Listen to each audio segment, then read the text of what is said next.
अग्निचक्र live news में आपका स्वागत है। मैं चेतना विश्वकर्मा। अब समाचार कोतमा से। जिला प्रशासन की लापरवाही की चुकानी पड़ सकती है बड़ी कीमत, विधायक। कोतमा से हिमांशु पासी की रिपोर्ट। अनूपपुर जिले के कोतमा विधानसभा अंतर्गत जरूरतमंदों तक लगातार कोतमा विधायक सुनील सराफ द्वारा घर घर खाद्य सामग्री उपलब्ध कराई जा रही है।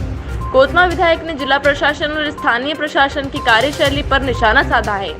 स्थानीय प्रशासन और स्वास्थ्य विभाग पर जिम्मेदारियों से बचने लापरवाही का आरोप लगाया है। दूसरी ओर जिला आपदा प्रबंधन समिति की बैठक में जनता के द्वारा चुने हुए जनप्रतिनिधि की उपेक्षा को प्रशासन की निंदनीय नीति बताई है। कोतमा विधायक सुनील सराफ अपने कार्यकर्ताओं की मदद से लगातार चिन्हित किए गए जरूरतमंद परिवारों को राशन और साबुन विशेष रूप से उपलब्ध करा रहे हैं, जिससे कि इस महामारी के कारण इस लंबे लॉकडाउन में कोई भी परिवार भूखा न रहे। ऐसे बहुत से परिवार हैं जो कि गरीबी रेखा में नहीं हैं और संपन्न भी नहीं दिखाई दे रहे हैं, लेकिन इस लंबे समय में सभी की स्थिति खराब हुई है। राशन के लिए लोग परेशान हैं और खुलकर कह भी नहीं पा रहे हैं। देश और दुनिया की बाकी खबरों के लिए देखते रहिए अग्निचक्र लाइव न्यूज। सर, लगातार आपके द्वारा क्षेत्र के लोगों के लिए, अपने विधानसभा क्षेत्र के लिए लोगों की हेल्प कर रहे हैं। लगातार राशन सामग्री उपलब्ध कराई जा रही है और बहुत सारी रसोइयाँ थी, चली, फिर बंद हो गई। इस संबंध में सर क्या कहते हैं? मैं तो शुरू दिन से ही मेरा प्रयास रहा है और हम लोग पहले खाना बना करके और उसकी 2 गाड़ियों में केवई के उस पार और केवई के इस पार बना खाना बांटते थे। लेकिन उसके बाद भी हमारे कुछ विरोधियों को, विपक्षियों को नहीं लगा, शिकायतें करने लगे। जब कहीं खाना बंटता है तो भीड़ लगती है, हम रोक नहीं सकते। शिकायतें हुई, वो मेरे खाने की गाड़ी बंद हुई, बहुत सारी चीजें हुई। लेकिन ईश्वर की कृपा से, मेरे सभी मित्रों के सबके सहयोग से मन में एक इच्छा थी कि जब तक ये समस्या पूरी तरह से खत्म नहीं हो जाएगी तब तक हम गरीबों तक अपने मदद पहुंचाते रहेंगे। और मुझे लग रहा है लगभग 2-2.5 महीने होने को आ रहे हैं। 2-2.5 महीने से लगातार मेरे साथियों का बहुत बहुत धन्यवाद, जो इस मिशन में मेरे साथ कदम से कदम मिलाकर के चल रहे हैं। लगातार हम लोग गांव से चिन्हित कर लेते हैं हमारे साथी कि कौन लोग हैं जिन्हें किसी तरह का कोई राशन सरकार से नहीं मिला और उनकी स्थिति बहुत खराब है। उनकी लिस्ट आ जाती है और हम चूंकि यहां से बांटेंगे तो भीड़ लगती है, तो हमारे वही साथी जिनका नंबर हमने सोशल मीडिया में भी डाला है, हमारे अलग अलग क्षेत्र बटे हैं हमारे साथियों के, वो यहां से ले जाकर के पैकेट और उनके घर पे राशन का पैकेट पहुंचाने का काम करते हैं। और बस मेरा यही प्रयास है। कोतमा विधानसभा मेरा परिवार है, मेरा घर है। विगत दिनों एक सेवानिवृत्त शिक्षक की सही समय पर इलाज न मिल जाने के कारण मृत्यु हो गई थी। इसके लिए आपका एक सराहनीय प्रयास रहा है कि जिससे कि कोतमा विधानसभा क्षेत्र के लोगों को स्वास्थ्य लाभ सही समय पर मनिंद्रगढ़ में मिल पाए। इसके लिए आपने प्रयास किया था, उस विषय में क्या कहना है? देखिए, ये बात तो हमें पहले से पता थी। मैंने अनूपपुर कलेक्टर को कई बार कहा कि आप कलेक्टर कोरिया से बात करके और यहाँ पर मरीजों को कम से कम जाने दिया जाए। कलेक्टर अनूपपुर ने भी कई प्रयास किया और उन्होंने कहा कि वहां के कलेक्टर कह रहे हैं कि हमें ऊपर से परमिशन नहीं है। और बड़ी बुरी स्थिति थी। वो जब घटना हुई तो उस घटना ने एकदम झंझोर के रख दिया। बहुत ही दुखद घटना थी। मैं दूसरे दिन तुरंत छत्तीसगढ़ के जो विधानसभा अध्यक्ष हैं, मेरे बड़े भाई आदरणीय चरणदास मोहन जी से बात किया। उन्होंने कहा कि नहीं, ऐसा नहीं होगा, वो बात करते हैं। मैं मुख्यमंत्री जी से बात करने की कोशिश कर रहा था पर बात नहीं हो पाई, तो मैं स्वयं कलेक्टर कोरिया से मिलने बैकुंठपुर गया। मैं बैकुंठपुर पहुंचा ही था कि मुख्यमंत्री जी के यहां से फोन आ गया, आदरणीय भूपेश बघेल जी के यहां से। मैंने कहा कि इस तरह की बात है, तो आपसे बात नहीं हो पाई थी, तो मैं स्वयं यहां पर पहुंच गया हूं। बोले नहीं, हम निर्देश करते हैं और इस तरह से नहीं होगा। बिल्कुल। फिर मैं कलेक्टर कोरिया से मिला। हमारे साथ ब्लॉक अध्यक्ष जी थे, हरिशंकर दुबे जी, कुछ पत्रकार साथी थे। हम मिले। कलेक्टर साहब ने कहा कि हमें ऊपर से निर्देश मिल गए हैं और अब किसी भी तरह के इलाज के लिए हम बॉर्डर पे किसी को नहीं रोकेंगे। हाँ, कोई फर्जी वाला ना हो, इसलिए कोई सर्टिफाइड डॉक्टर का कुछ रहेगा पर्चा तो हम जाने देंगे। केवल मनिंद्रगढ़ या बिलासपुर वगैरह भी जा सकते हैं? अभी तो मैंने बात सिर्फ मनिंद्रगढ़ कोरिया कलेक्टर से की है, इसलिए अभी मैं यहाँ के लिए श्योर हूँ और यहाँ के लिए भी मैं प्रयास कर रहा हूँ कि बिलासपुर के लिए भी इस तरह की कोई दिक्कत ना आए। हालांकि एक बार पहले दिक्कत आई है, हमने कलेक्टर पेंडा से बात करके और उसको किया था, तो ठीक ठीक है। चलो सर, क्षेत्र में लगातार बाहर से लोग अब आना स्टार्ट हो गए हैं। कोई रेड जोन से आ रहा है, कोई ग्रीन जोन से आ रहा है, कोई पिंक जोन से आ रहा है। तो सर, लोगों में ये भी दिक्कत है कि उनकी स्क्रीनिंग नहीं हो पा रही। इस तरह की शिकायत आ रही है लोगों की, स्क्रीनिंग सही तरह से ना करके होम क्वारंटाइन कर दिया जा रहा है। बिल्कुल, बहुत सही सवाल आपका, बहुत सही सवाल। मैं खुद इस बात से परेशान हूं, क्योंकि हम विपक्ष में हैं। पहले कभी राजनीति ऐसी होती थी कि विपक्ष की बातों को वजन दिया जाता था, सुना जाता था, सलाह को। आज राजनीति, खासतौर पे भारतीय जनता पार्टी की सरकार की राजनीति यह है कि विपक्ष यदि सही बात भी कहे तो उसे नहीं नकारना है, नहीं स्वीकार करना है, चाहे जितना नुकसान हो जाए। हम लगातार कह रहे हैं, जब ये लॉकडाउन कर रहे थे, जब लोगों को क्वारंटाइन करके 14 दिन रख रहे थे, तब उतनी आवश्यकता नहीं थी। लेबरों को बुलाना था तो शुरू में बुला लेते, तब वो संक्रमित नहीं थे। 2 महीने बाद जो लेबर आ रहे हैं उसमें से कितने संक्रमित होंगे कुछ कहा नहीं जा सकता। अब उन्हें क्वारंटाइन सेंटर में रखने की बजाय आप सीधे अपना बोझ टाल रहे हो कि क्वारंटाइन सेंटर में रखेंगे, उन्हें खाना खिलाना पड़ेगा, उनकी देखरेख करना पड़ेगा। अब आप सीधे उन्हें रेड जोन से भी आ रहे हैं, उनको घर भेज दे रहे हैं। स्वास्थ्य विभाग और स्थानीय प्रशासन स्थान न होने का हवाला दे रहे हैं, कहाँ तक सच्चाई है जी? अच्छा, अगर स्थान नहीं है, कितने हॉस्टल है? अगर स्थान नहीं है तो हमने तो देखा है मुरैना कलेक्टर को कि जो बैंकों में भीड़ लग रही है, मुरैना कलेक्टर ने स्टेडियम के अंदर सभी बैंकों के 10-10 टेबल लगवा दी और वहां पर जो है सोशल डिस्टेंसिंग का पालन करके और बैंक का पूरा बैंक का कार्य हो रहा है।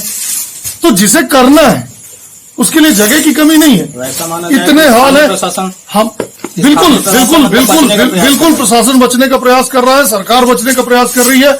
हमारे यहाँ के जितने होटल वाले हैं उन सभी होटल वालों ने यह घोषणा की थी कि यदि क्वारंटाइन के लिए, आइसोलेशन के लिए हमारे होटलों की आवश्यकता पड़ेगी, हम होटल देने को तैयार हैं।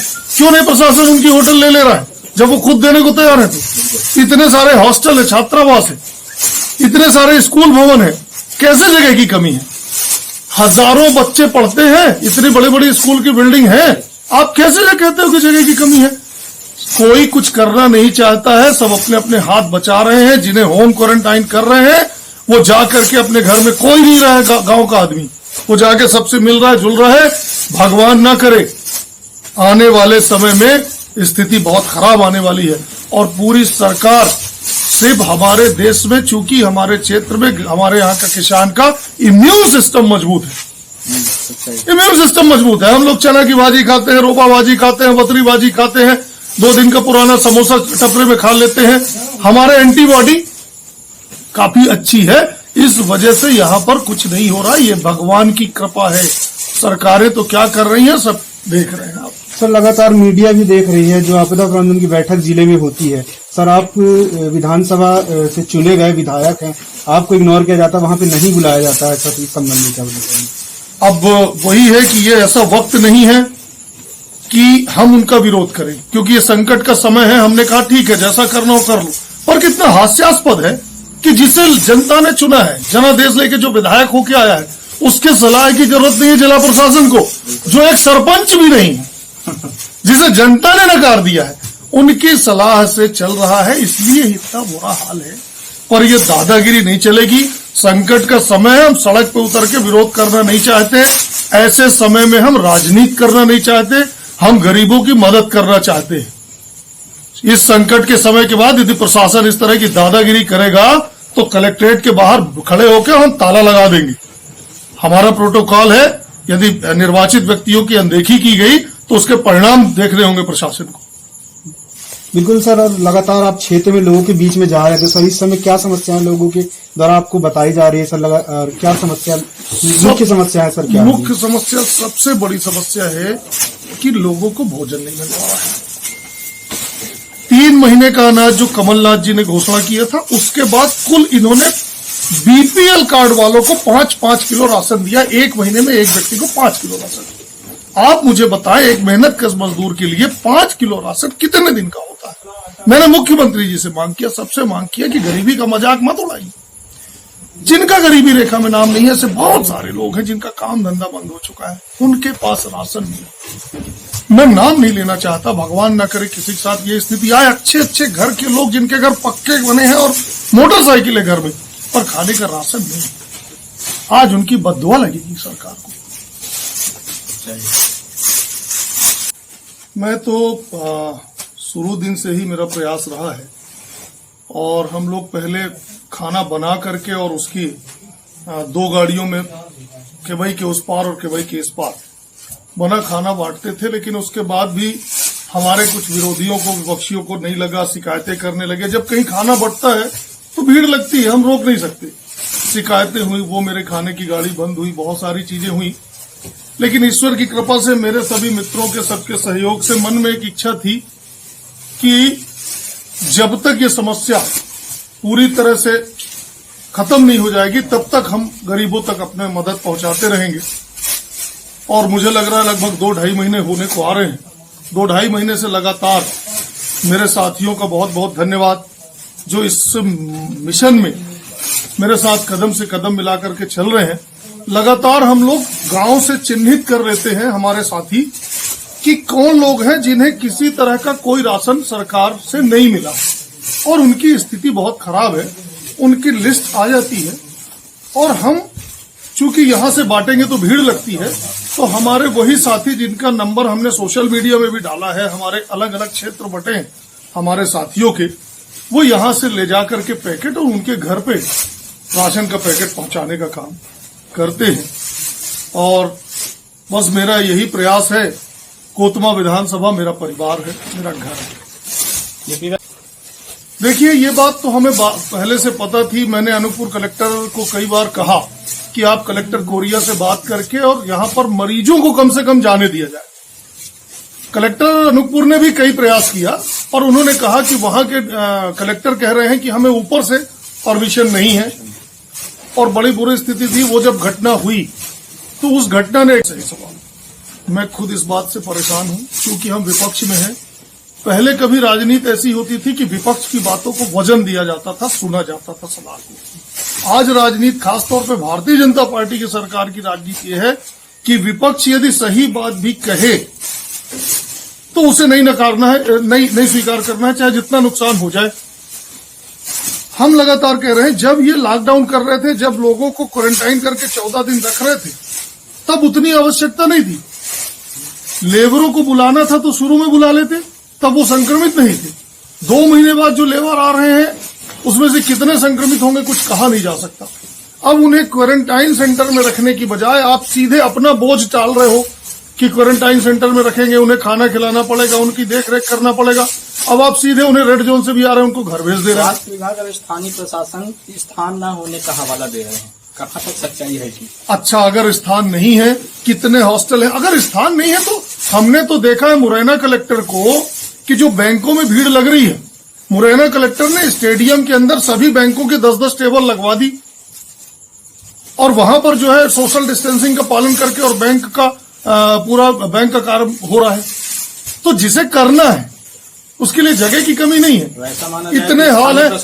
हम बिल्कुल प्रशासन बचने का प्रयास कर रहा है, सरकार बचने का प्रयास कर रही है। हमारे यहाँ के जितने होटल वाले हैं उन सभी होटल वालों ने एक घोषणा की थी कि यदि क्वारंटाइन के लिए, आइसोलेशन के लिए हमारे होटलों की आवश्यकता पड़ेगी, हम होटल देने को तैयार हैं। क्यों नहीं प्रशासन उनकी होटल ले रहा है जब वो खुद देने को तैयार है? तो इतने सारे हॉस्टल है, छात्रावास है, इतने सारे स्कूल भवन है, कैसे जगह की कमी है? हजारों बच्चे पढ़ते हैं, इतनी बड़ी बड़ी स्कूल की बिल्डिंग है, आप कैसे कहते हो कि जगह की कमी है? कोई कुछ करना नहीं चाहता है, सब अपने अपने हाथ बचा रहे हैं। जिन्हें होम क्वारंटाइन कर रहे हैं वो जा करके अपने घर में, कोई नहीं रहा है गांव का आदमी, वो जाके सबसे मिल रहा है, जुल रहा है। भगवान ना करे आने वाले समय में स्थिति बहुत खराब आने वाली है और पूरी सरकार सिर्फ हमारे देश में, चूंकि हमारे क्षेत्र में हमारे यहाँ का किसान का इम्यून सिस्टम मजबूत है, इम्यून सिस्टम मजबूत है। हम लोग चना की भाजी खाते हैं, रोपा भाजी खाते हैं, बतरी भाजी खाते हैं, 2 दिन का पुराना समोसा टपरे में खा लेते हैं। हमारे एंटीबॉडी काफी अच्छी है, इस वजह से यहाँ पर कुछ नहीं हो रहा। ये भगवान की कृपा। अब वही है कि ये ऐसा वक्त नहीं है कि हम उनका विरोध करें, क्योंकि ये संकट का समय है। हमने कहा ठीक है, जैसा करना हो कर लो। पर कितना हास्यास्पद है कि जिसे जनता ने चुना है, जनादेश लेके जो विधायक होके आया है, उसके सलाह की जरूरत नहीं है जिला प्रशासन को, जो एक सरपंच भी नहीं है, जिसे जनता ने नकार दिया है, उनकी सलाह से चल रहा है। इसलिए इतना बुरा हाल है। पर ये दादागिरी नहीं चलेगी। संकट का समय है, हम सड़क पे उतर के विरोध करना नहीं चाहते। ऐसे समय में हम राजनीति करना नहीं चाहते, हम गरीबों की मदद करना चाहते हैं। इस संकट के समय के बाद यदि प्रशासन इस तरह की दादागिरी करेगा तो कलेक्ट्रेट के बाहर खड़े होकर हम ताला लगा देंगे। हमारा प्रोटोकॉल है, यदि निर्वाचित व्यक्तियों की अनदेखी की गई तो उसके परिणाम देख रहे होंगे प्रशासन को। बिल्कुल सर, और लगातार आप क्षेत्र में लोगों के बीच में जा रहे थे सर, इस समय क्या समस्याएं लोगों के द्वारा आपको बताई जा रही है सर? क्या समस्या, मुख्य समस्या है सर? क्या मुख्य समस्या, सबसे बड़ी समस्या है कि लोगों को भोजन नहीं मिल रहा है। 3 महीने का अनाज जो कमलनाथ जी ने घोषणा किया था, उसके बाद कुल इन्होंने बीपीएल कार्ड वालों को 5-5 किलो राशन दिया। 1 महीने में एक व्यक्ति को 5 किलो राशन। आप मुझे बताएं, एक मेहनतकश मजदूर के लिए 5 किलो राशन कितने दिन का होता है? मैंने मुख्यमंत्री जी से मांग किया, सबसे मांग किया कि गरीबी का मजाक मत उड़ाइए। जिनका गरीबी रेखा में नाम नहीं है, ऐसे बहुत सारे लोग हैं जिनका काम धंधा बंद हो चुका है, उनके पास राशन नहीं है। मैं नाम नहीं लेना चाहता, भगवान न करे किसी के साथ ये स्थिति आए। अच्छे अच्छे घर के लोग जिनके घर पक्के बने हैं और मोटरसाइकिल है घर में, पर खाने का राशन नहीं। आज उनकी बद्दुआ लगेगी सरकार को।